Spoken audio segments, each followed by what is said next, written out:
Paano pumili ng makakasama sa buhay?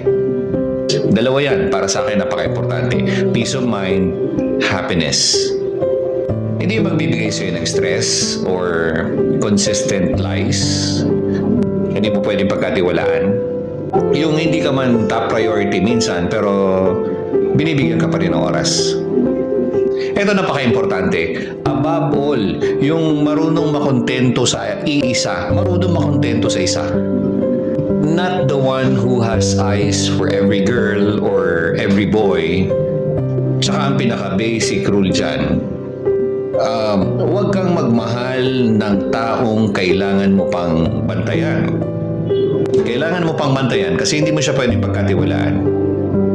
Yung taong kailangan mong bantayan para hindi ka lukuhin, know your worth. Kung marunong ka magtiwala sa ibang tao, make sure na yung pipiliin mo ay pwede rin pagkatiwalaan.